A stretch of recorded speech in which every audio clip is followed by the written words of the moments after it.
thanks the Supplier Development Programme and Dundee City Council for having us here this afternoon.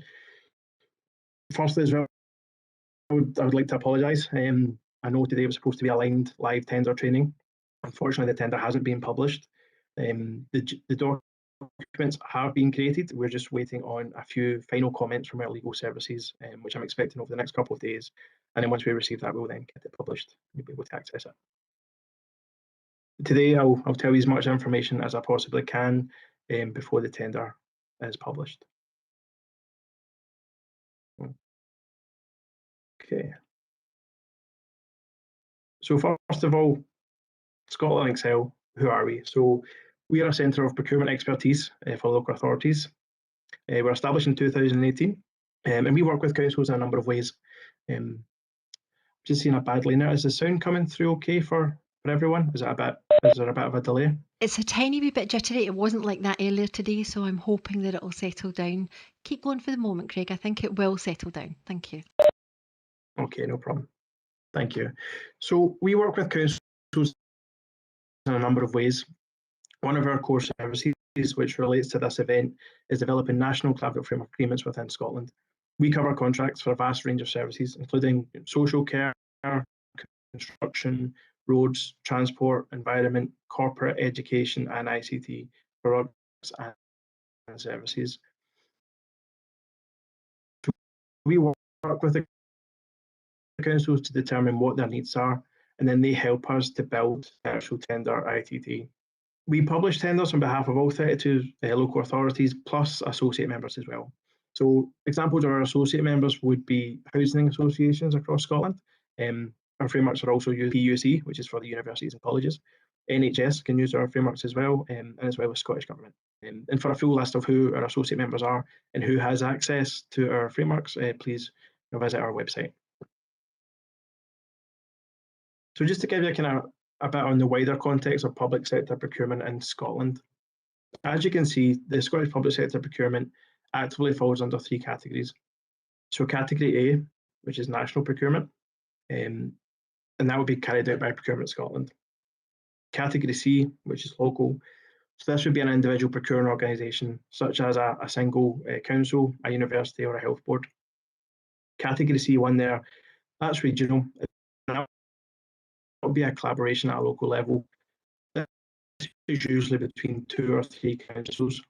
And then there's category B, which is sector specific and is covered by centres of procurement expertise, such as ourselves, and a number of other, such as central government, APUC, as I mentioned there, and the NHS national procurement.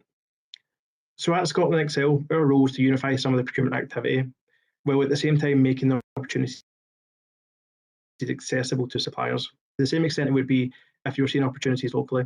And we have a number of measures how we do that, which I'll speak about today. So what are the benefits of being on a Scotland Excel collaborative framework? Well, first of all, it ensures compliance with regulations for the buyers and the councils who are using the frameworks. There's also the compliance with regulations. It's not just for the buyers; it's for suppliers as well. There's also process efficiencies. So this is for both the council and the supplier. You're having to tender once instead of tendering for each individual council. In terms of the Scotland Excel portfolio, over 70% of suppliers awarded onto our frameworks are classified as SMEs, small to medium enterprises. We have multinational suppliers as well as micro businesses that are literally 1 and 2 person operations on our framework agreements. What we do is we tend to break framework agreements down into lots. So this allows for SMEs to bid. It's inclusive to all. Also to highlight that of our portfolio, 60% of suppliers awarded on our frameworks are Scottish. The majority of the rest are from the UK. Standardisation is important as well, because it's important to public sector buying. It saves money and it makes budgets go further, which in these testing times, is obviously a must. And being awarded onto a framework, a Scotland Excel framework, is not a guarantee of business. Each council will go through their own process of deciding which supplier they should use. They do this in conjunction with their own council standing orders, and this will vary from council to council. So, Scotland Excel collaborative framework, they're generally split into lots, and this is usually by specialism, and this can also be geographical as well. As these frameworks are accessible by all 32 local authorities, generally they're awarded to multiple suppliers per lot. And the duration of a framework agreement is typically 4 years, as this is the maximum allowed by the regulations. And the majority of our frameworks have both direct award and or mini competition options in terms of how councils actually purchase from our framework agreements. So the award of a place in our Scotland Excel framework, it marks the beginning of a partnership rather than the end of a process. And you see there the two kind of methods of call-off. So this is either by directly awarding to one supplier or running a further mini competition. And also being on a framework, it gives suppliers opportunities to market themselves. We will also assist in this with our partnership working. Some of our frameworks have e-catalogues, which are files that allow councils to place orders through their system. And we work with suppliers to build these e-catalogues and keep them up to date throughout the duration of the framework so that your accurate pricing, product lists, services are on this. We also hold mobilisation events. So when a new contract is implemented, we often carry out mobilisation sessions with suppliers individually, or in some cases we hold large mobilisation events where we bring buyers and suppliers together. This is usually when we're using a larger or more complex framework, which this upcoming framework would probably be classified as. Partnership working also works through management information. We require suppliers to submit regular management information returns so that we can monitor spend and savings through the framework on behalf of our members. This is also used to analyse purchasing patterns for contract reviews and renewals. Contract management is a key aspect of our framework agreements. Contract reviews and renewals. They're continuing to meet the needs of contracts themselves are monitored through the period of award. As part of this process, we will meet with suppliers on a regular basis to discuss contract performance. These meetings may take place face-to-face or by telephone and will be scheduled between 1 and 4 times a year, depending on the risk or complexity of the framework. These meetings also provide an opportunity for suppliers to feedback their views on the framework as well. You know, from your side, what's working well and what's not working so well, and we can look to improve that. So how do I get on a Scotland Excel framework? Existing framework agreements are closed to new entries, unless what you're looking to go on is a dynamic purchasing system, which works differently. And this framework will not be a dynamic purchasing system, so I won't detail that too much. All framework opportunities are advertised on Public Contract Scotland, or PCS for short. To be awarded a place on the framework, you bid for the tender via the details provided in the contract notice published on PCS. If you're then successful, your bid will be awarded onto the framework alongside other successful suppliers.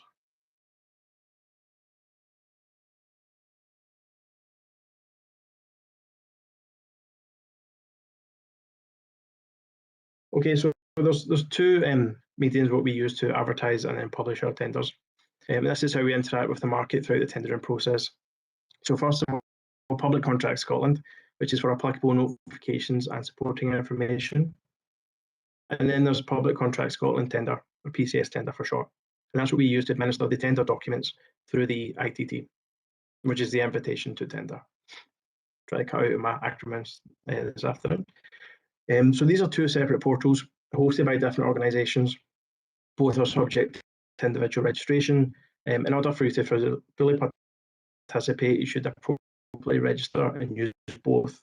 And this session and the following SDP session should help you on how you go about that.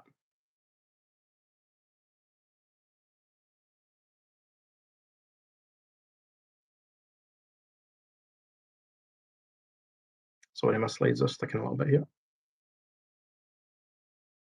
Okay, so some notes on Public Contract Scotland PCS. I'm just going to generally touch on this, and SDP will give you much more detail in their presentation. So all framework opportunities from Scotland Excel are advertised on Public Contract Scotland. You must be registered on this website in order to be appropriately informed of those. You'll see there the PIN, the prior information notice. So the purpose of the PIN is to alert the market in relation to a framework and tender so that suppliers can start to prepare. We also hold engagement sessions at this point as well to get information about the market from suppliers. The contract notice is used to show that the tender opportunity is live and can be bid for. It contains detailed information in relation to the opportunity, and also it contains the ITT code so that you can search for the tender on PCS-T. The contract award notice notifies the market of the outcome of the tender process and details which tenders have been awarded to which lots.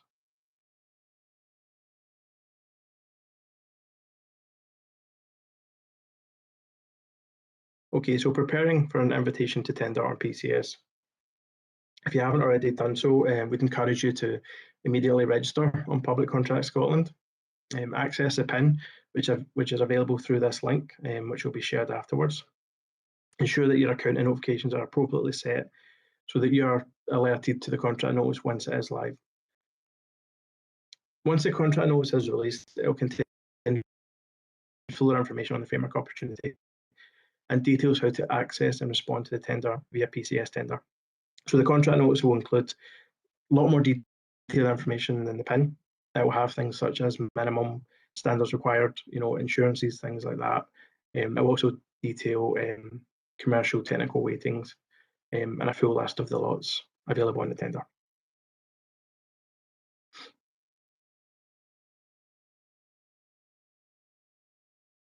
So yeah, so if you're not ready, please register on Public Contract Scotland tender to prepare for the ITT. Complete and update your supplier profile, which I know Jill's going to go into a lot more detail on. And I would just say familiarise yourself with the PCS tender portal so that you are used to it once the tender goes live. Okay, to the actual opportunity itself, property maintenance and refurbishment. So the ITT is regulated by law, so it forms a legal process. And the framework development remains subject to our legal and governance. So as the tender hasn't been published, I can't give lots of specifics on it. However, I'll tell you as much information as I can. And I'll also relate back to previous Scotland Excel tendering exercises. And there's some standard questions that crop up in Scotland Excel tenders, and I'll be able to go over them with you. So yeah, I can revisit some of the content of the PIN, and I can discuss elements which are consistent for near all Scotland Excel tenders, which you may safely expect in this upcoming tendering exercise. So the scope of the framework: a range of property repair, maintenance and refurbishment services to both commercial and domestic properties. As you would probably imagine, this would cover things like electricians, plumbers, joiners, lasers, a whole range of services that would fall under that scope.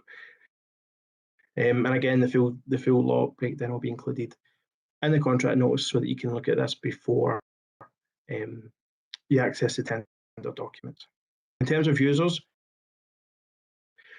as Scotland Excel members, all 32 councils can access this framework agreement. Also, as I said, associate members as well, which is mainly housing associations, but I think we're up to about 250 associate members last count. Scottish Government can access our framework agreements, APUC for the universities and colleges, and NHS regional bodies as well. In terms of lotting, as you could imagine with the number of specialisms that will fall under this framework, it will be subject to lotting. And again, the number of specialisms and the local authorities looking to purchase off this, there'll be multiple suppliers awarded per lot on this agreement. Okay, so the ITT itself will comprise of 3 sections. There's a qualification section, and this will house your SPD Scotland, which is the standard procurement document. And I know Jill will talk a bit more of that in her presentation. There's a technical quality section as well, where we ask technical quality questions, and the commercial section as well, where you will insert your rates or percentages. It's common with our framework agreements that the commercial section will actually be inside the technical envelope. So don't be surprised if you do open a Scotland Excel tender and there's only a qualification and technical envelope, because often the commercial section is within the technical envelope. It will be an open tender, so it will be open to suppliers of all size. It will be administered through PCS tender, and it will be advertised through Public Contract Scotland via the contract notice. Keep an eye out for that. Okay, so we're just going to touch on the qualification envelope here.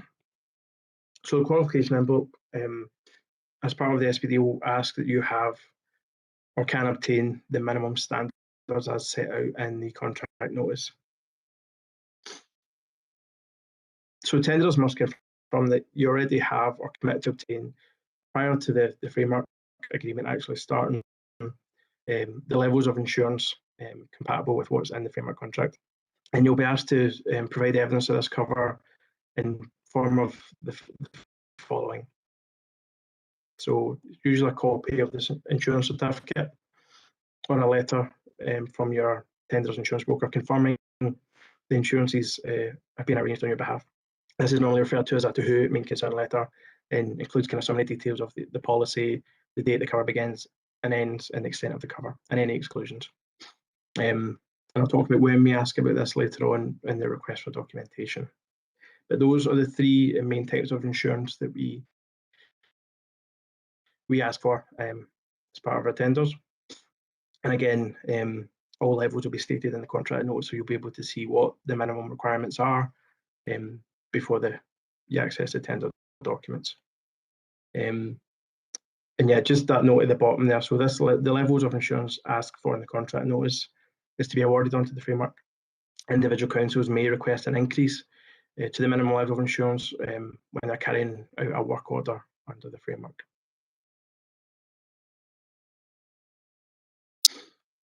Okay, so selection criteria. It's commonplace that standard Scotland Itself framework agreements require compliance with the following. We'll ask for evidence of quality assurance schemes, and if you don't have the stated scheme, we'll usually ask for an equivalent. The same goes for environmental management standards and health and safety as well. So tenders will be required to hold a specified accredited independent third-party certificate of compliance or equivalent. And if this isn't available, you may be asked to respond to a set of questions to evidence compliance through this way. In terms of economic and financial standards, again, it's commonplace for Scotland Itself tenders to carry out Equifax checking as part of this. So we often see in the tender documents a search of your organisation against Equifax Protect will not return a warning or caution code or any neutral code. If these codes are returned, we'll be in touch to ask if you can provide any further documentation that we would consider appropriate to prove that you would not present an unmanageable risk should you be appointed onto the proposed framework contract. Generally with tendering exercises, we'll only get in touch with you if you do present a warning or caution code on the Equifax check. If you pass, then we generally don't get in touch about that. Okay, so I'm going to touch on some commonplace items in the technical envelope, which you may expect in the upcoming tender. Okay, so technical method statements. These will be developed in conjunction with our technical panel, which is made up of technical experts from 32 local authorities which assist with this. So a master technical question only requires to be answered once, and this score often gets applied across all lots bid for. So no matter if you're bidding for one lot or 5 lots, you only need to answer this question once. Examples of master technical questions from previous Scotland Excel framework agreements: carbon reduction, environmental impact. Obviously, that's very high up in everyone's agenda at the moment. It would also be commonplace for us to ask about stakeholder engagement. So if you're carrying out these services, how are you going to engage with not only the local authority, but residents or tenants or anyone being affected by the services as well? And handover process as well. Once the project has been carried out, how would you then hand that over to the buyer, being the council or other member of Scotland Excel? We also have what we call lot-specific technical questions. So these will relate directly to a lot or specialism you're looking to bid for. So if you see something labelled as a lot-specific technical question, these questions will be required to be answered for each lot you're looking to bid for. So an example of a lot-specific technical question would be either delivery of works or delivery of services based on the lot you're looking to bid for. And the score for this would then be carried only for that lot, as opposed to the master technical questions.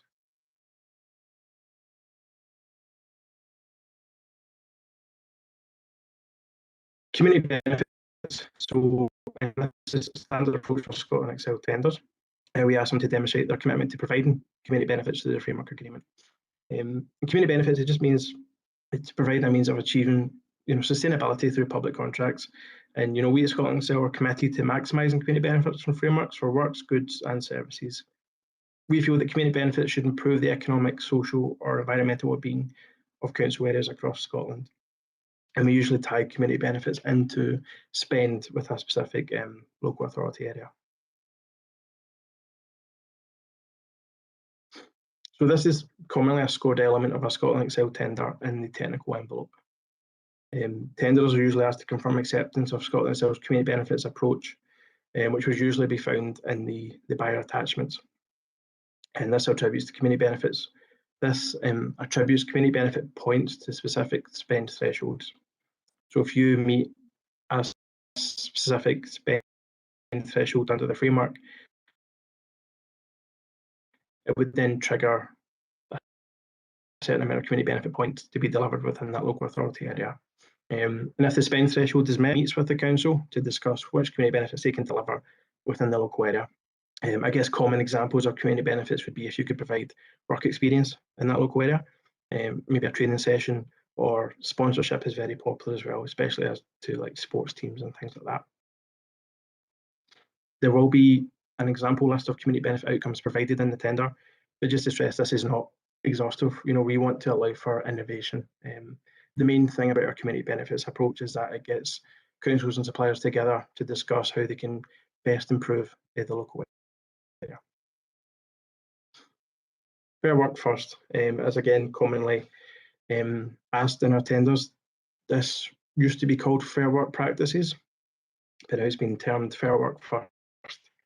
So again, ourselves and the councils, we're committed to the delivery of high quality public services, and we recognise it's critically dependent on workforce, which is well-led and has access to appropriate opportunities for training development. So it's important for workforce recruitment and retention, and thus continuity of the service delivery for users calling off under the framework agreement. Fair work first is a term by the Scottish Government's policy for driving good quality and fair work in Scotland. So of course Scotland itself support this, and it's commonplace to see this asked in our tenders. So what do we mean by fair work first? So the Scottish Government outlines 7 elements here. So I've just kind of highlighted, trade union recognition to allow that employees have an effective voice. Workforce development is a big one. No inappropriate use of 0 hours contract, the gender pay gap, and how you're going to tackle it. Excuse me. How you're looking to diversify and make your work as inclusive as possible, and providing fair work and fair pay to workers. So, for example, the real living wage, which we fair work and fair pay to workers. So, for example, the real living comes up in our committee reports by our members. It comes up in our want to ask who, being awarded under a framework agreement, who pays the living wage and who is living wage accredited by the Living Wage Foundation. That's becoming more and more important in our recommendation. They've also listed other elements there. So again, this is outlined by the Scottish Government. This is what we ask about in fair work practices, and is generally a scored element within the technical envelope. So in addition to the technical envelope, there's also non-scored questions. So these are still mandatory, although they're not scored. And otherwise, you don't want to exclude yourself from the competition by missing out on a mandatory question. However, as Jill will explain on PCS-T, you won't be able to submit the tender without completing a mandatory question. So again, we'll ask you your living wage status. Are you accredited? Are you looking to become accredited during the lifetime of the framework? This means we can kind of follow this up through contract management. We'll ask for agreement to the terms and conditions. If you have any professional body memberships, again, we'll state this in the contract notice, any minimum criteria. And this is usually on a lot of specific basis. And then if there's any company pending changes and certification as well. So yeah, I've just highlighted that although this is not a scored element, your responses to these questions will have contractual effect. And the information will be shared with our members who are looking to call off again, I don't know how many times through contract management we have our members asking to provide the list of who's not only who's awarded onto a framework agreement, but who has accredited the living wage suppliers for our frameworks as well. Okay, so I alluded to this earlier on, the request for documentation. So as part of the tender, we will ask for minimum requirements such as insurance, quality management, environmental management, health and safety. We'll ask if you have these or can obtain these. This will be a simple yes, no. But once the tender has closed, we will then issue what's called a request for documentation, sometimes called RFD for short. And this request will ask for evidence. So if you said you have these insurances in place, we'll then ask for the evidence of that. So insurance certification, quality management accreditations, environmental management accreditations, health and safety, and your relevant professional body memberships. So just a kind of tip when you are completing your tender, although we do not ask for this at the point of tender, please have these documents ready or at hand, because once the tender closes, we'll issue this, and there's usually quite a quick turnaround on these. And just to make sure as well that just check that your certificates are in date and not expired. That would just cause kind of clarifications back and forth if you submit any evidence that is expired. So some helpful tips for managing your tender submission. I would say carefully read the information instructions to tenderers, and if I carefully read the instructions to tenderers, which basically tells you how you will obtain points through this tender. I'll tell you the weighting and how you achieve points under both the technical and commercial section. Pay close attention to any stated word counts or character limits, as if it goes over these limits, they will not be considered. And I've often seen tenderers lose marks if they're going over word counts. Please don't cross-reference any previous questions. So if you are submitting, we're talking about those lot-specific technical method statements. If you're submitting for a couple of lots, please don't say, see response to previous lot, because these are often evaluated individually, and it's a surefire way to lose points. When you are providing insurance documents through the request for documentation, please check that the basis of each cover included. So again, in the contract notes, if we say, public liability, 10 million each and every claim, please ensure that your documents submitted don't just say 10 million. But again, that will just be another thing we'll have to clarify with you, and then you'll have to go back to your insurance broker, etc.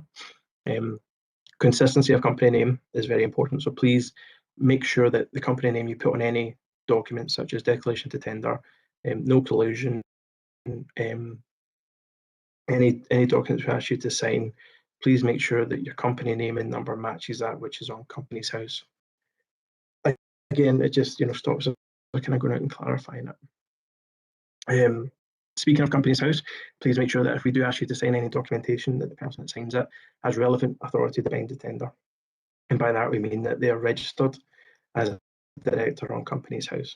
And if the person who's signing the tender doesn't have relevant authority to bind it, please ensure that you have a letter of authority from someone who does have relevant authority, granting them the rights to kind of bid your organisation. Lastly, so submit the tender 48 hours earlier than the deadline.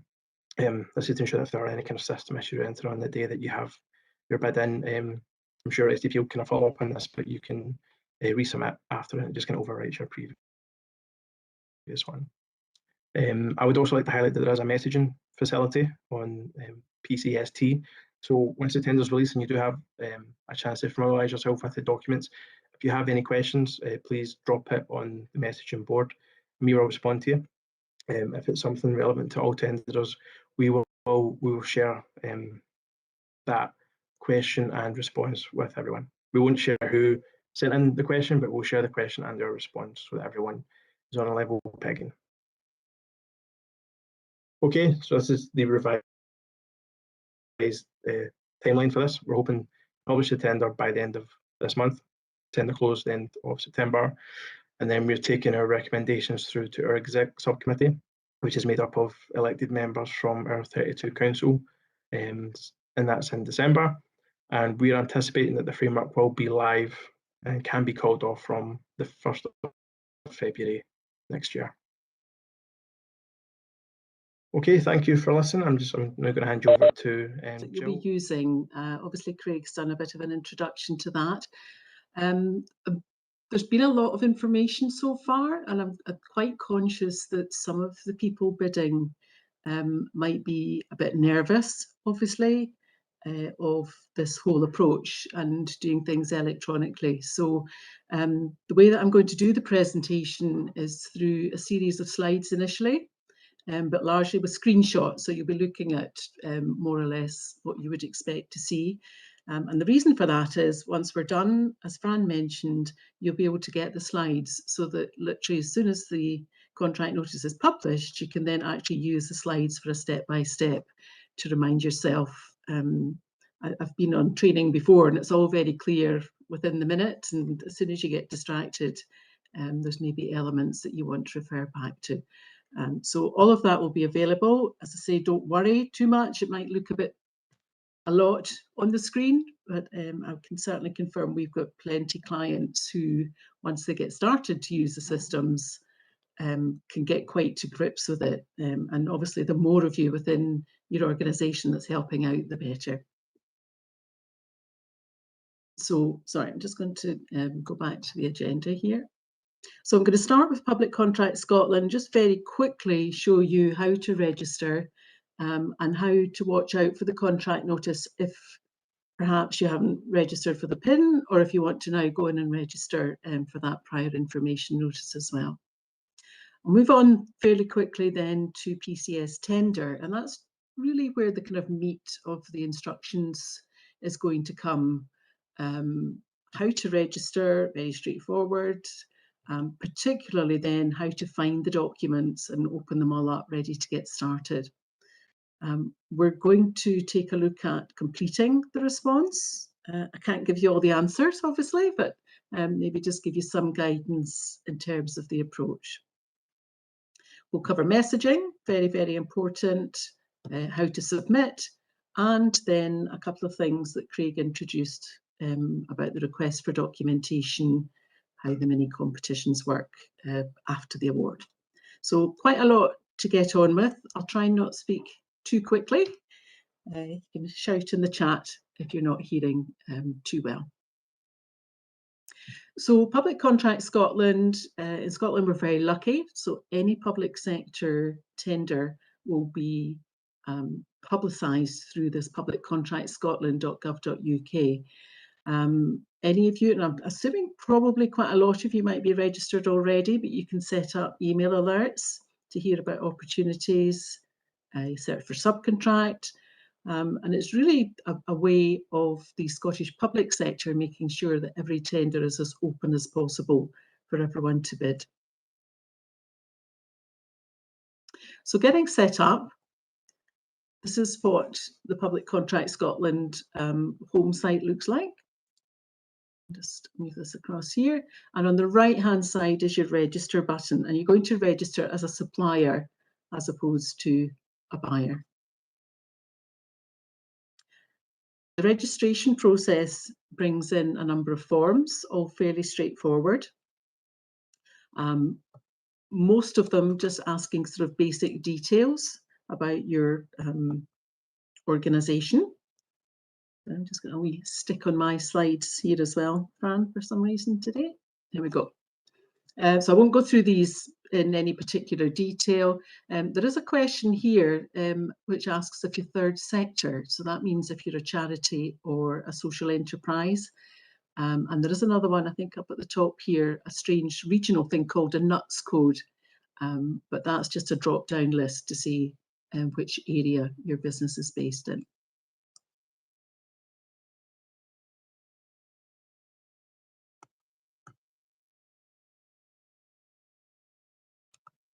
Sorry, Fran, it's got a very sticky day today. We're not having much luck with our systems for some reason.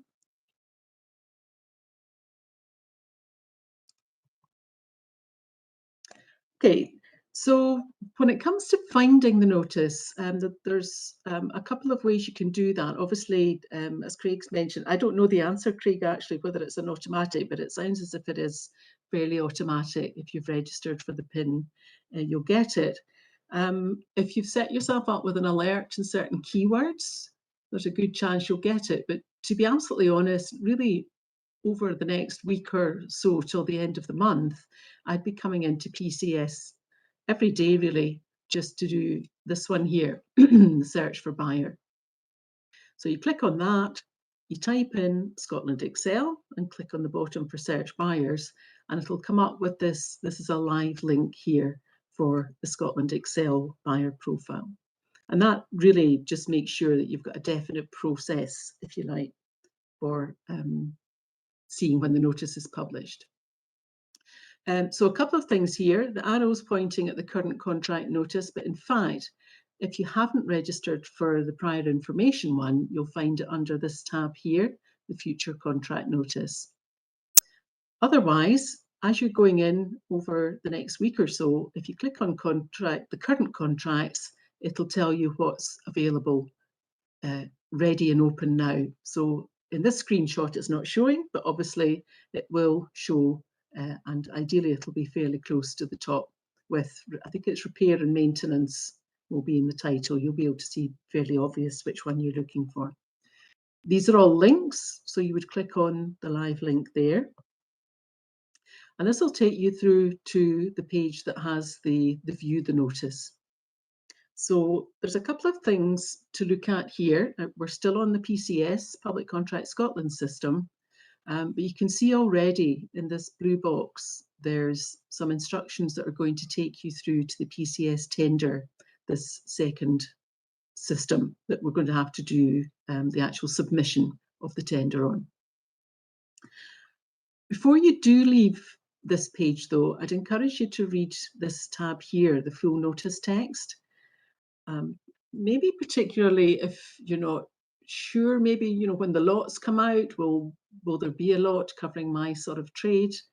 What are the insurance levels? You know, so there's quite a bit of summary information under the full notice text that's quite good to read through first. It'll also give you in the introduction, gives you the clear detail of what the deadline is and so on. You'll see that in the other system too. So that's the first thing. The second thing is, in this blue box, there's an instruction to search for a project code, and it's going to give you a 5-digit number. So you need to make a note of that, please. And then you can click on this link here to take you through to the PCS tender website. So what is PCS tender? It's a bit frustrating, I find, because the names are very similar, but they're really absolutely different systems altogether. PCS tender, it is a national tendering service. It's free of charge. It's traditionally been used by Scottish Government for high value contracts, but I have to say, in my experience, we're seeing quite a lot of quite small contracts now being run through the PCS tender system. So you do need to register obviously separately. So you need to do that ASAP if you haven't done that already. And be aware really going forward in the future that there will be other tenders that you may be looking at that might come through that system as well. The PCS tender also includes the single procurement document that Craig mentioned, the sort of qualification, and that's very typical of, I don't know, maybe some of you who've been tendering for a while, you remember the old PQQ, a pre-qualification questionnaire, and that's embedded now in the PCS tender system rather than being, it's not issued as a separate document. So PCS tender is publictenderscotland.publiccontractscotland.gov.uk. So you'll get the live link when you get the slides, and the registration is just down here on the home page on the left-hand side. Fairly straightforward, again, very similar to PCS. You choose a username. This is ours, but you can use an email address if you choose. a verification answer, so all quite straightforward. You're asked for a number of employees, but it's a drop-down list, so it's just a range, and you're asked for your turnover. And again, you don't give the exact amount, and the first banding is 1 million or less, and then it goes up in stages from there. So very, very straightforward. You don't choose your own password immediately. It'll be sent to your email or whatever email you fill in the forms. And then you log in and choose your own password and confirm. Just while we're kind of thinking about emails, in particular for PCS, I suppose, and particularly PCS tender, you need to be quite careful if you're in an organisation and there's maybe quite a few people all registering separately, that you're quite clear who's the responsible email, if you like, who's watching out for the tender, who's getting the messages back, and so on. If you're able to do it, I would recommend you set up a separate email called tenders at, and make sure that maybe goes to 2 or 3 people, for example, if you can. And then there's not a danger you're going to miss anything. And it means that it's easier then for people to share the login. So once you've registered, you're on the home site here, and you click on this button on the left-hand side called Invitation to Tenders, ITTs. Just before I go through from there, on the right-hand side, I think Craig mentioned that you can add in your profile, manage your profile information. So that's possibly something you might want to look at already. It goes from the basic information that you put in at registration, but you can call it, there's something called the extended profile that gets a bit more detailed coverage, and that will also give you an idea of the type of fields you can expect to fill in for the tender. So click on ITTs. It then brings you into, it's quite a busy kind of form, this first area here. And there are 2 tabs. One's My ITTs, but you come in automatically onto this one, which is the ITTs open to all suppliers. Now, this is where you're going to need that project code, because potentially, and you'll see this when I do a quick live demo later on, this could be about 2 or 3, 4 pages even full of a list of contracts, various codes and data, but it doesn't include the buyer for some reason, which I think is a very big omission. So it could be quite difficult to scroll down and make sure you get the right one.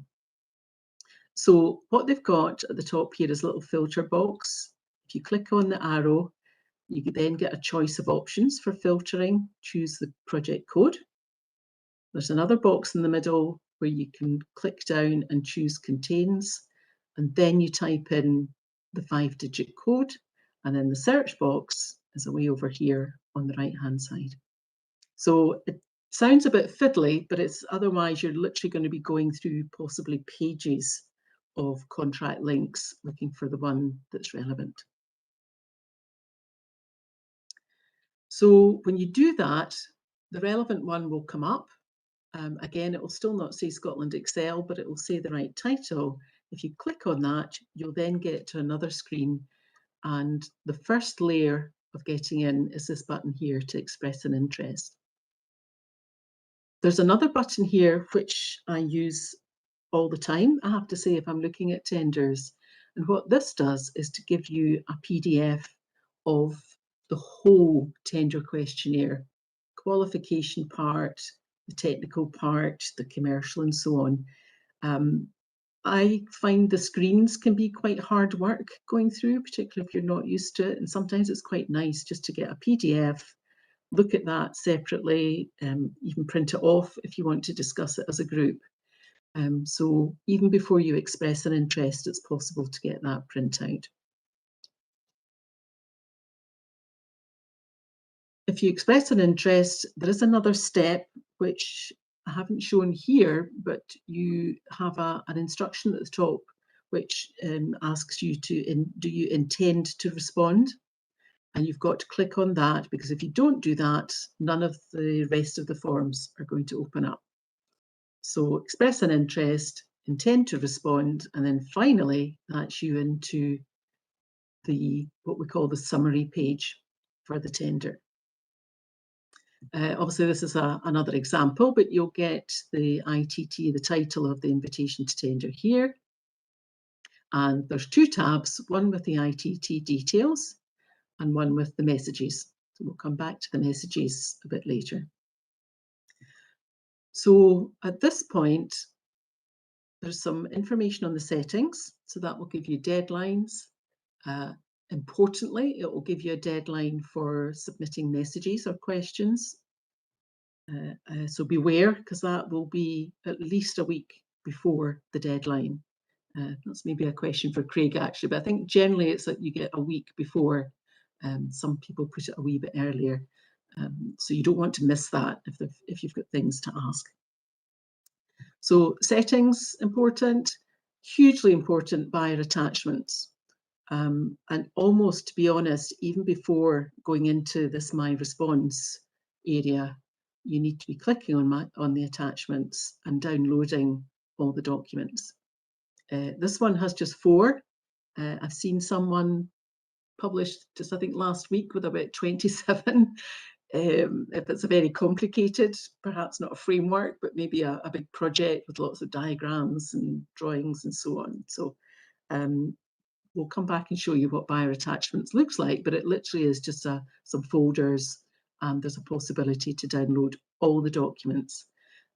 If you don't read through all the documents first, you're really at risk of filling in maybe answers that don't reflect what you're being asked to do, and don't reflect actually what Scotland Excel is expecting you to write about. So it's the boring bit, but it's the bit you need to absolutely spend a lot of time working through before you start writing anything.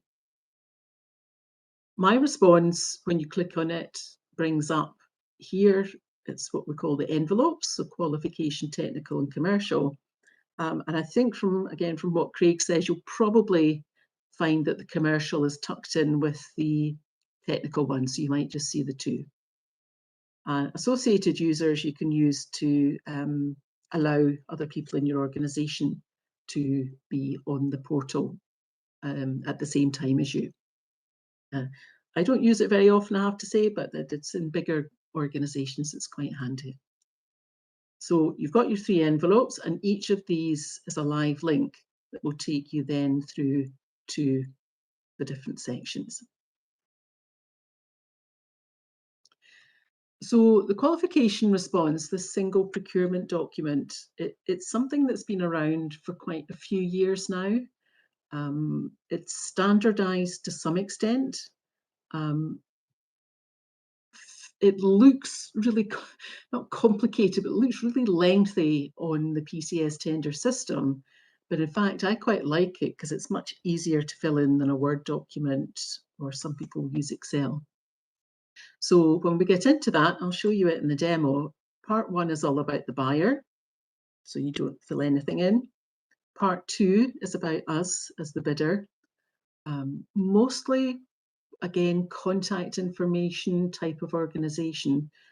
However, there is some important information here which asks if you're subcontracting, for example. Are you bidding as a consortium? Who else is in the group?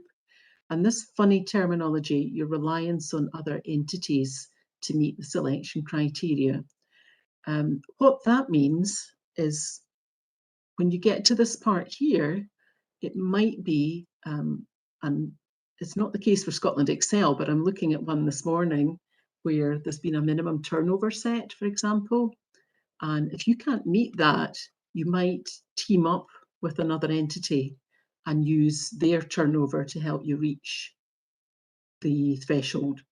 I've seen people use it maybe as well for project, example projects where they want to have that as part of another entity, a subcontractor or a partner. So if you think that you might get involved in that type of arrangement, you need to be careful, watch out in part 2 for those sort of questions. Usually if you say yes to subcontracting, particularly what we call key subcontractors, doing a substantial package of the works with you. They will also have to submit an SPD, and it'll be this part 2 and part 3 only, so not the part 4. So watch out for that. There'll be plenty of instructions telling you exactly how to deal with that in the form. Part 3 exclusions is the part that's very long and looks a bit daunting, but it is literally just a series of yes and no questions, all relating to business probity, starting with the very dramatic ones. So are you a terrorist, child trafficker, drug trafficking, all the very serious things that you would be immediately excluded for. And then there's other ones further down the list, maybe things like health and safety. I don't know if you've had a tribunal is a good one. So somebody's taking you to a tribunal. So it's happened, but you can give an account of what you've done to avoid that in the future. So you're not automatically excluded. And then part 4, the selection criteria. We don't know exactly what's going to come in here, but it's more than likely going to have a section on memberships, accreditation, certificates, for sure the Equifax check and the insurance levels. The insurance, you'll have to say either you've got it, but you can also say we don't have it, but we commit to getting it. And there's no reason to be out literally buying it before you submit the tender. So the cover needs to be in place by the time the award has gone through. Technical professional ability, you will probably, I think, be asked for some examples of similar projects that you've done to demonstrate your capability.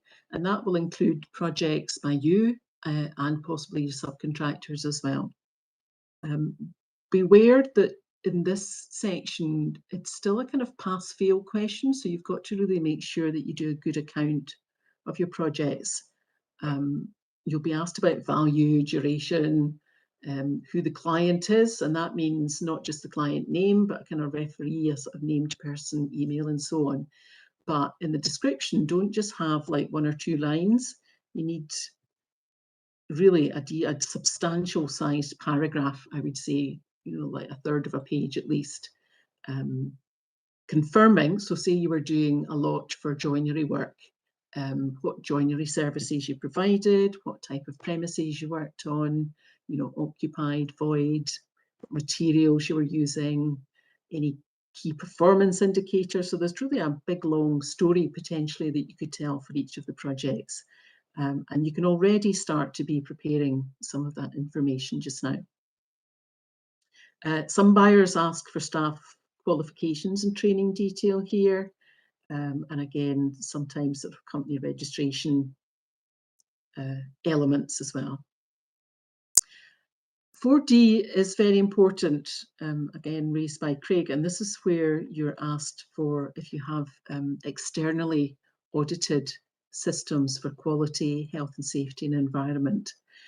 Now, if you don't have ISO 9001, 14001, health and safety, okay, maybe not so many folk have ISO 45001, but if you have CHAS, SMAS, these kind of SSIP type safety schemes and procurement compliance schemes, if you've got those, you can tick the box and move on. If you don't, the question, you say no to the question, doesn't mean you'll fail, but you do need to show and describe.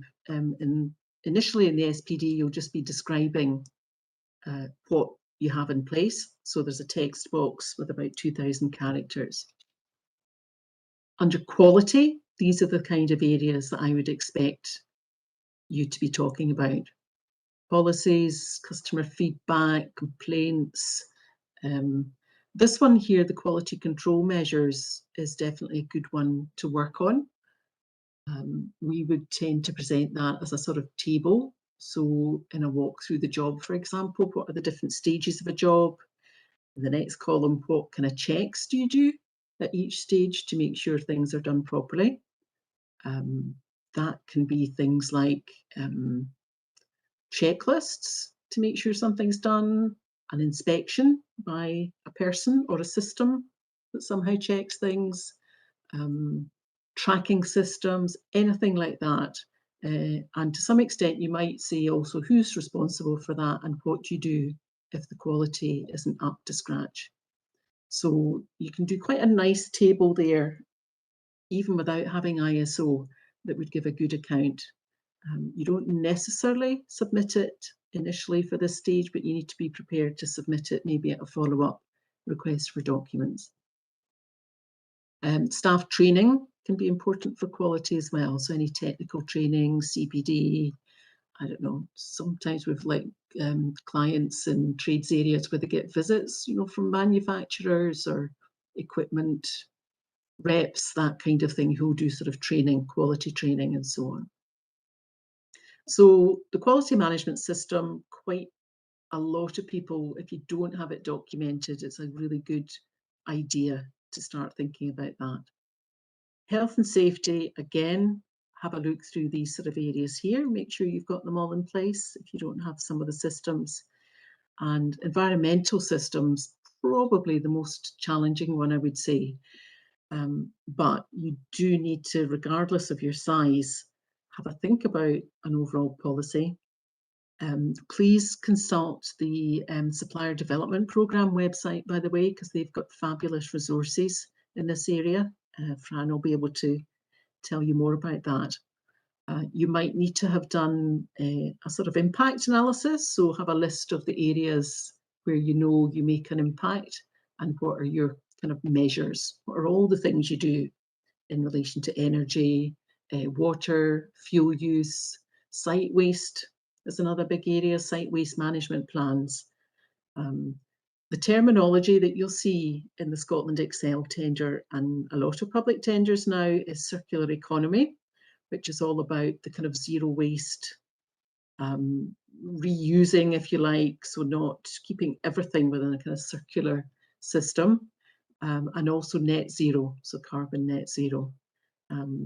There's a really nice net zero toolkit on the SDP website. So again, I'd encourage you to have a look at those as well. So this is the final question in the qualification section, but it's quite a challenging one.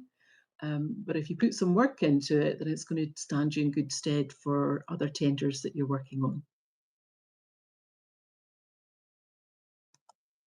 This is obviously what we call a multi-lot submission. So generally, I think in the qualification section, you'll get a question that's going to look a little bit like this, and you'll be able to tick the lots that you want to go for.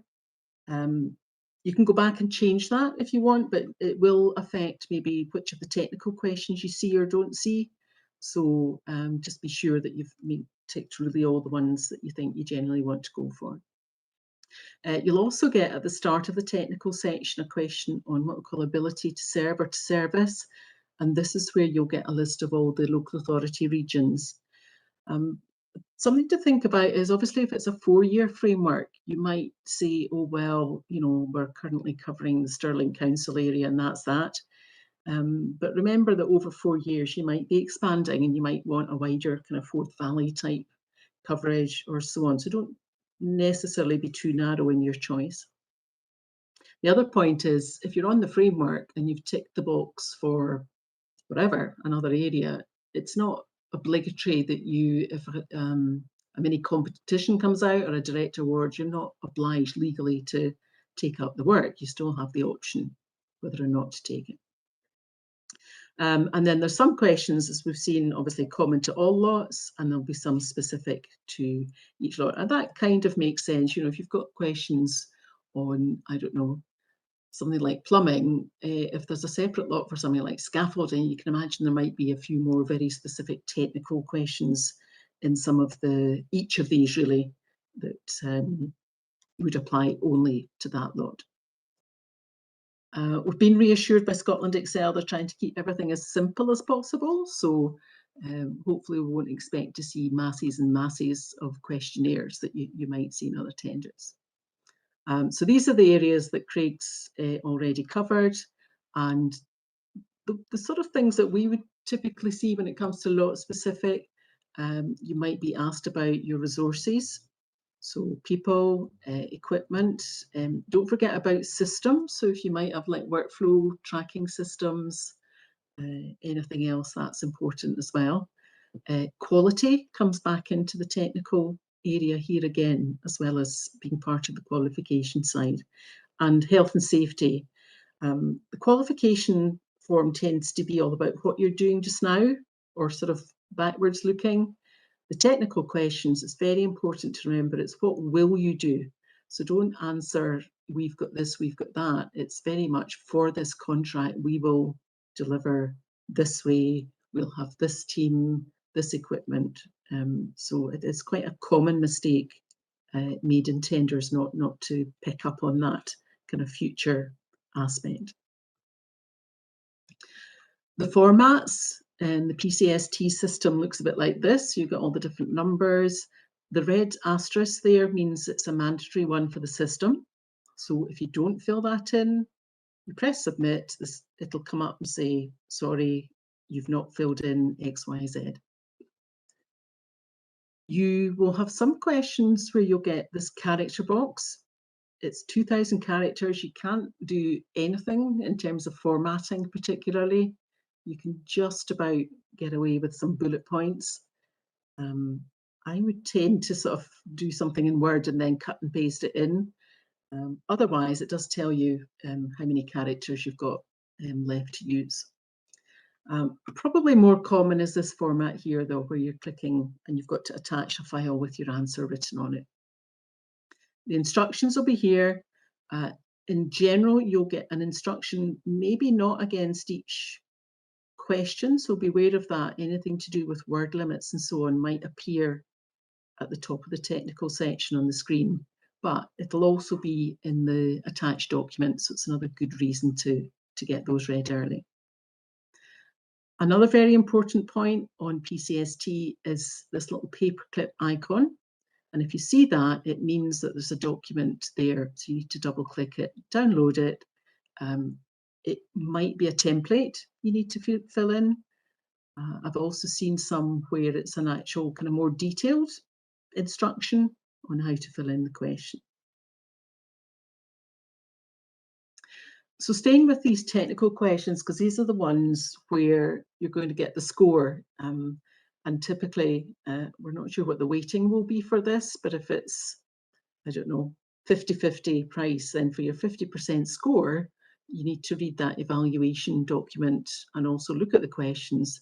And the bottom line is, it's a competition. So you really need to be thinking how to maximise your score, not just for your own score, but also in relation to others who are bidding, so that when the marks come out, you can really be as high as possible.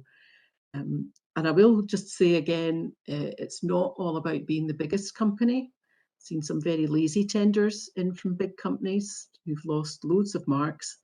And I've seen fantastic tenders from small companies that have really just taken time to properly give a good account for all the answers that they've written. I think the key to that is planning the response before you start writing. So read all the documents, make notes, even if it's just handwritten notes from everything you've read, and then just make a kind of list, if you like, or bullet points even, just to say, what am I going to put down here for my answer? What evidence have I got in terms of like numbers of something produced? You know, try not to do what I would call opinion, you know, we're high value, we're, what's my least favourite one is like, we exceed all your dreams kind of statements. All of those are just really opinion, and you won't get any points for that. You've got to keep it quite straightforward, neutral. If you're allowed to, if it's an attached file, if you can maybe use a table or bullets to break up the text. Sometimes you can use a diagram, like an organisation chart, but you need to be clear that that doesn't contribute to your word limit as well. So quite often people, you know, be lots of questions as soon as the tender comes out about that kind of thing. Scotland Excel, in my experience, sorry Craig, but have the most challenging word limits ever. So you can expect to get maybe quite big questions.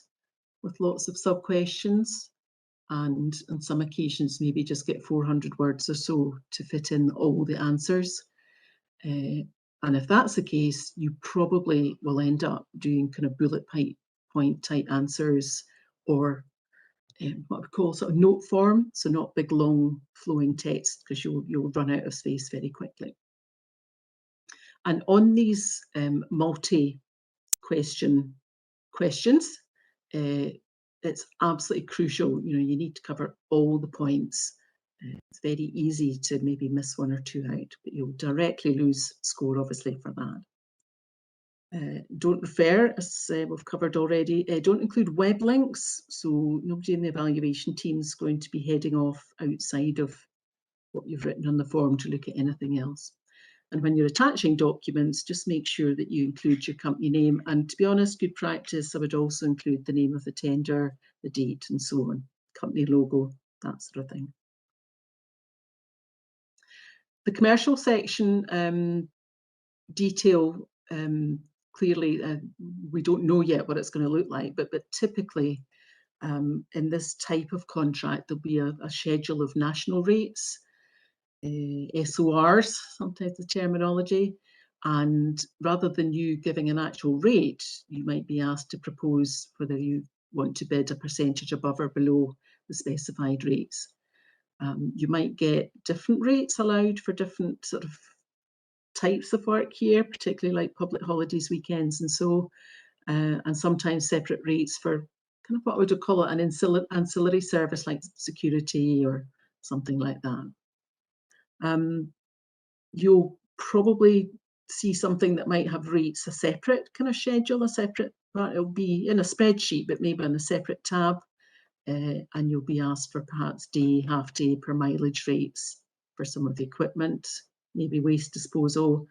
There's also a kind of quite a common way of pricing, which asks you to put in a percentage uplift on any materials bought, hired equipment, professional services could be another one. So to be honest, you won't really know until the tender's published what's going to be in the commercial section.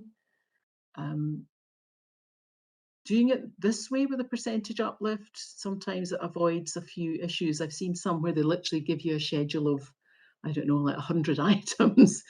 And there's things in there that are obsolete and so on. So I think, again, as part of your review, before you start filling in anything, have a good look through at the way that the commercial section's put together. Any questions, you need to get them submitted ASAP. And there's no problem. Don't be worried about asking a stupid question. There's really no such thing. So just going back to kind of that summary page where we started, you've got your ITT details tab here. So we've covered a little bit about what you can find in my response and the buyer attachments. And the messages section here, you've got a tab here to click to create a message. So for example, as you're going through and you say, right, here's things we need to ask about, I would probably advise that you try and issue messages as either grouped or individual. I've seen some bidders put in one question that's got literally about 15 different questions on it, and it's kind of hard to see better when the buyer's responding to that. It slows them down. So try and just feed them through in a kind of logical one-by-one way. The received messages in this section here, you'll get alerts as soon as the tender opens, and if somebody submits a question that's answered, you or whoever the email is of the person that's bidding, that's registered on the system, you're going to get something from autoalert@bravosolution.co.uk. So it's going to look a bit odd if you've not used PCS Tender before, but you'll be able to click on the link there and it'll bring you into this received messages box. You'll see the message and the answer, and you'll also be able to see there's a list, an ongoing list of questions. You can check the ones you've sent, and you can put some together and save them as draft as well. This is the buyer attachment. So you'll see on this example here, they're kind of organised into different folders. And at the top, I think it's maybe not showing on this one, but there's a zip. It's something that does what they call a mass download into something called a zip file, which you can then extract to a separate folder. Try and be organised with your folders, please, when you're filling in the tender. So keep all the tender documents in one folder, your responses in another, and make sure that you have a separate one called upload, and only put into upload the documents that are finally ready to go. Okay, so as I say, don't be frightened about asking questions. You know, don't make assumptions. I've seen a lot of tenders. I'm sure it won't happen on this one, but you know, the wrong documents have been uploaded. There's mistakes, or you know, sort of inconsistencies maybe between instructions. Fran mentioned earlier about deadline extensions. Quite often that might come up in certain situations. Pricing, very possibly, depending on how that's put together. A common one is word limits. People say, well, with 400 words, can I also add an organisation chart as an appendix, something like that? So anything at all that you can think of goes through the messaging. How to attach a file. I'm not going to go through this in a great deal of detail because we're a wee bit pushed for time, but I'm going to leave the slides are there, that just tells you how to put that together. And I've just said again that tip about keeping your, particularly the files that you're going to upload, the final ones, make sure they're not mixed up with previous versions. Okay, it's a bit of a clunky system. There's usually about 4 or 5 steps in different things you need to do. But once you click confirm, you'll be able to see your document uploaded beside the question, or it might be in a general attachments area as well. But I think typically it's beside the question. Make sure you check the size. And if it says 0 kilobytes, it means it's been corrupted and not uploaded properly. You can also open them to double check as well, you know, to make sure you've got the right versions just in case. And you can delete using that little bin icon and resubmit if you want to update them. So once you've got through and you've filled in everything, you've double checked it, double checked it, you need to be careful as you're going through to be saving your changes. There's a sort of anomaly on PCS tender if you stay immobile, a bit like our slides today, I'm afraid. The system kind of freezes, and in fact, worse than that, it goes back to the main page. So if you were going through, I don't know, maybe quite one of the sections that's quite long, even if it's just yes, no, you get distracted, go for coffee, come back, you might find you've lost all that work. So the top of the page, you keep clicking on Save Changes. You can validate your response, and it will tell you if any of these red star items have not been filled in, but you just need to check that all the other ones have as well, so you've not missed out anything. And Save and Exit will take you out of the section that you're in. So whether it's qualification or technical, it'll bring you back to that summary page. So you're ready to submit.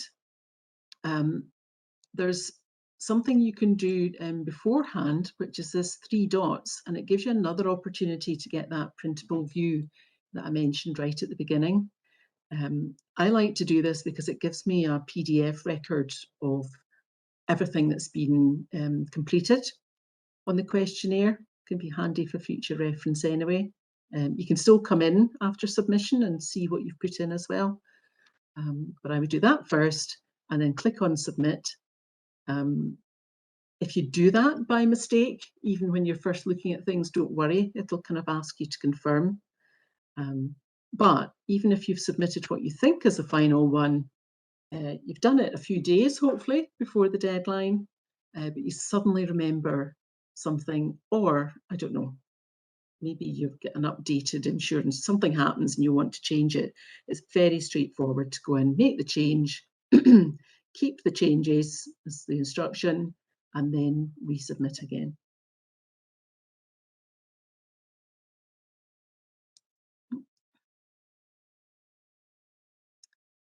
request for documentation, after that submission and the deadline's passed, it can actually come through fairly quickly, because it could be that your qualification section is something that's actually looked at first. And at that point, Scotland Excel may get back in touch. They won't email you direct about this. So you need to literally, from the point of submission onwards and the deadline, keep checking for this auto alert instruction, because that will take you back to a request for insurance, the various things that Craig mentioned. And you might only get 48 hours to reply to that. So I've had a few customers panicking because they went on holiday and they didn't leave anyone keeping an eye on the email account that was going to receive these. So make sure you get that sorted out as part of your process. And then afterwards, so the mini competition process, this is really where, so the framework's in place, and if I'm I don't know, Fife Council or one of the housing associations and I want to use this, I'll take a look at the framework, I'll take a look at who's working in the lots and the region that I'm interested in. I can either decide to do what they call a direct award and just go straight to one of the suppliers, or I might decide that it's quite a big project and I want to add some more questions, maybe more conditions in terms of insurance or something, and I'm going to go then for a mini competition. But the mini competition will only be within the specified lots, so it won't be open to everyone that's been awarded it, and it might also possibly be within certain regions only as well. Okay, so there might still be, even though you're on the framework, as everyone will tell you, it's not a guarantee of work. You may get direct awards, but you might also have to do mini competitions. We've got a client who regularly does this on a Scotland Excel contract, and the mini competitions, I have to say, are generally more or less price only, so they're pretty straightforward.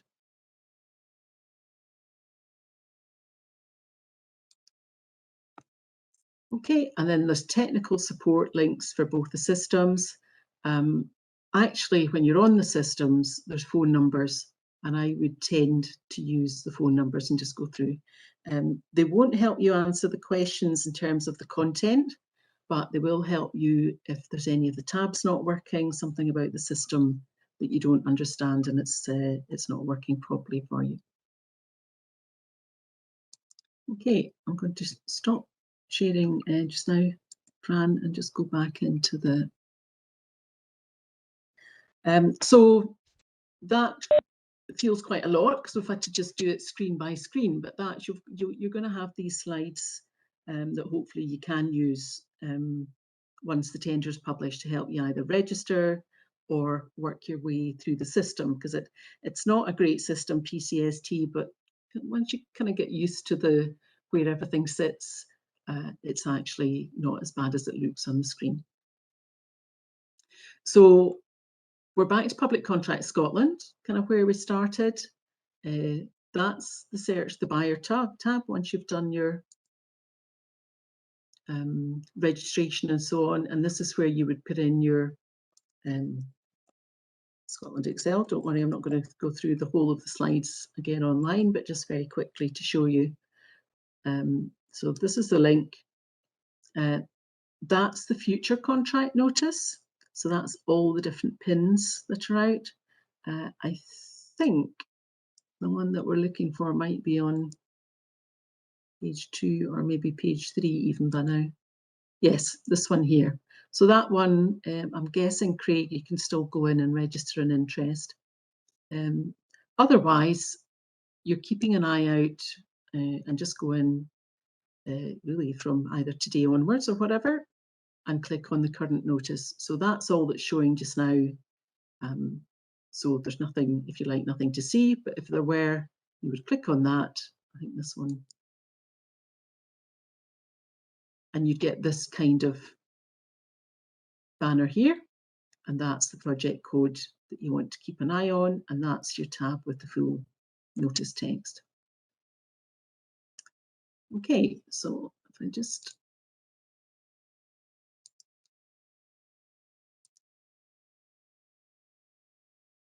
get back onto the section at the top here.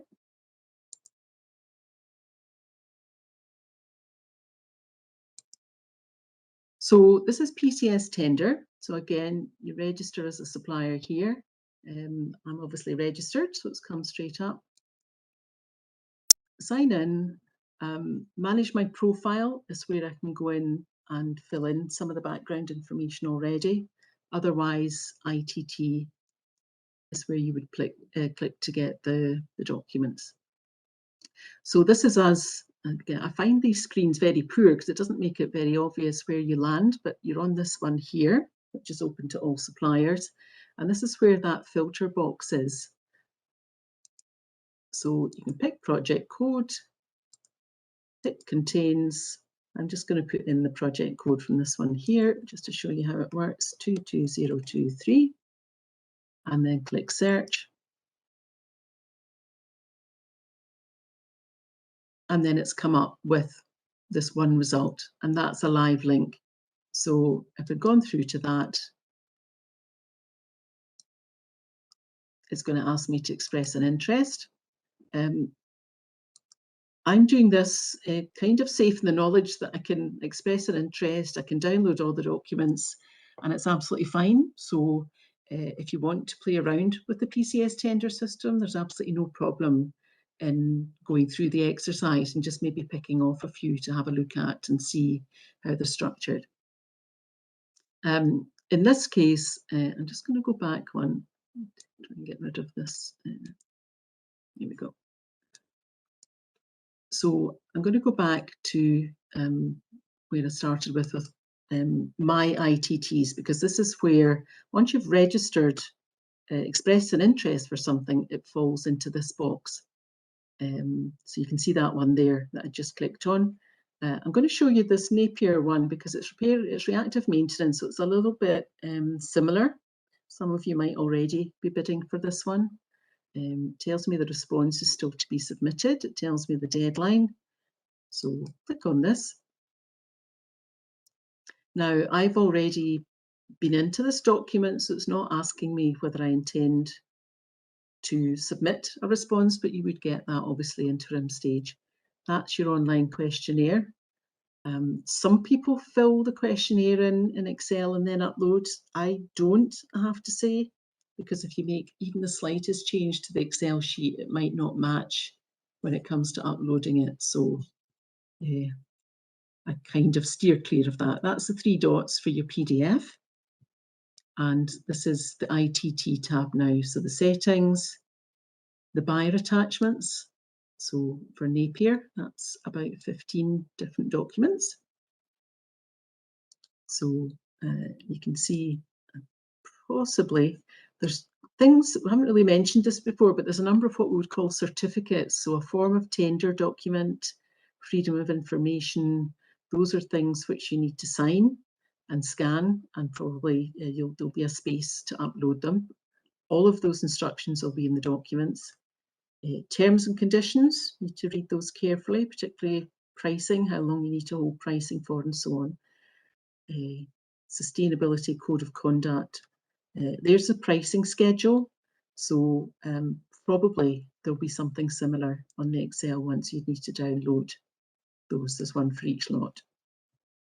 If you're bidding and you're going for maybe 6 or 7 or 8 lots, obviously the work that you're doing is going to be multiplied times that for not all of the questions, but certainly the pricing. Qualification covers all the lots, so that's fine. But don't underestimate the amount of time that it takes, even just to run through all of these sort of documents, download them, read them through properly, and watch out. Sometimes they change, they're updated throughout the tender, and you'll get a message about that. Okay, there's the mass download. So that's the easiest way to make sure you just save all of them. And on this one, you go back to the top level, and then from buyer attachments, you can then move on to my response once you've downloaded and read everything.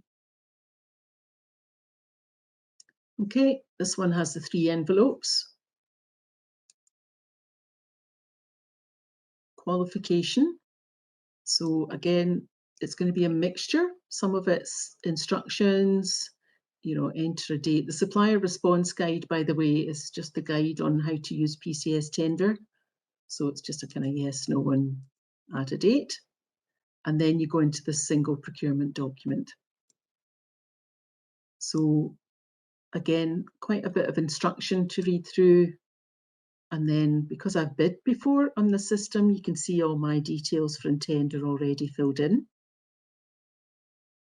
But although it's long, you can quite easily see. There's the save changes.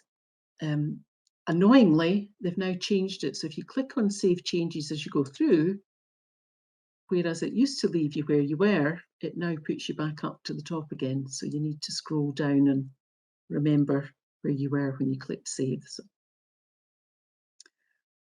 So this is part 2, where you need to watch out for, are you part of a group? So clearly I was when I bid the last time. I've had to say who the people were, and they've had to fill in the shortened SPD. So I've downloaded that, they filled it in, and I've uploaded it. And here's the lot. So it's going to kind of look a bit similar to this for the Scotland Excel one. There's representatives of the bidder. So generally that's the kind of director or person responsible. So another load of quite similar questions. Again, that's probably sitting in your profile. And then here's this funny reliance on the capacity of other entities. If it's, I can't think that that's something that you might use on this tender, I have to say. But you might say that you intend to subcontract. That will be a question, I think, Craig, that people tend to have, because you don't necessarily know what subcontractors you're going with, because it's obviously over 4 years. Is it just the significant ones, or ones that you traditionally always work with? You might want to ask about that. Okay, and then this is the start of this part 3 exclusion. The format, if I just show you the first question, says, are you guilty of conspiracy? So it's yes or no, so I'm obviously no. You can more or less ignore the next bit after each of these questions, because it asks you about precise references. And well, you've said no, so there's nothing to refer to, but even where you have said yes, there's not an expectation generally that that's filled in. So it actually means that you can go through really very quickly through all these different offences that you might be committing or not. And it's really only when you get to towards the end, you'll get a couple that are yes questions. Have you paid all your taxes? Social Security, yes, and then you're back on to what we would call the no questions. The only ones clearly you have to watch out are things like this. So, if you have been prosecuted for race discrimination, anything like that, you do need to say yes, and there'll be a box to say, please tell us, give us details. But they're not automatic exclusions at that stage. So on this one goes, and on and on and on. So this is part 3, and there's a few at the end that you just click on for yes, no as well. And then you're on to the financial standing. And this is where you'll get the information about Equifax, and you'll also get questions about your insurance. So yes, I already have it, or no, I commit to obtain it.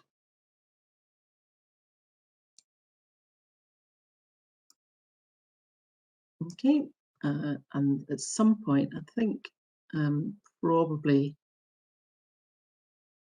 you'll get, yes, here's the sort of project question. Again, Craig can't really say anything about this because it's not published yet, but typically if it's lots of different lots, you're asked for at least 1, maybe 2 examples for each of the lots. The other important thing to mention, wherever it says attach a file, you can only upload 1 single file.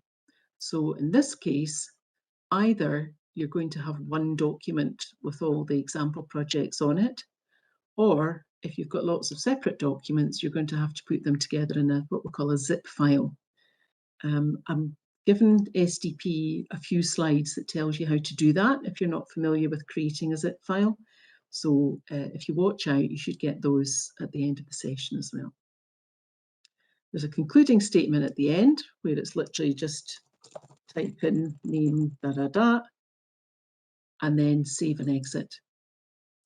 You always get these little buttons come up, say, did you mean to do that?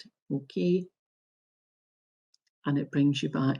And that's navigation wise, you can keep going in and out of all of these responses and the system itself until you're happy that you've got everything filled in. So don't, you're not going to expect to go in and fill everything all in one go. The technical one, so it will tell you how many questions there are. And it's a very similar layout, but in this case, it's going to be much more, here's a good example. So here's a question, health and safety applies to all lots. But it also gives you an example of what I would call this multi-part question. So if you're answering this, you need to have notes written down against every single one of these headings, and then work out within the word limit that you've got or the page limit, just to make sure that you've absolutely answered everything, and then click to attach the file. Okay, so here's quite a few at the top applicable to all lots. There's the Fair Work community benefits that we've mentioned before. And here's the first one. So it's service delivery, key personnel and account manager. It's only for lot 1. So anything you answer and upload must refer to this all trades lot in this instance. So that's key personnel. The next one's methodology. And again, they can be quite tricky questions, I would say. You can tell this one's come from a university. It's got loads of sub-questions here, but they're there as a guidance for you to make sure that you answer it properly. Okay, so just make sure that you absolutely cover everything that's here. Okay, and then it goes on to lot 2 and so on. So the technical questions will look very much that sort of format. Here's where they've put in the form of tender. Other people put it in the commercial section, but you'll get clear instructions of everything that you need to fill in and add. This one's got an additional attachments area as well. But as I say, just be wary, don't fill it full of all sorts of background policy marketing stuff. In general, that's not allowed unless you're specifically told.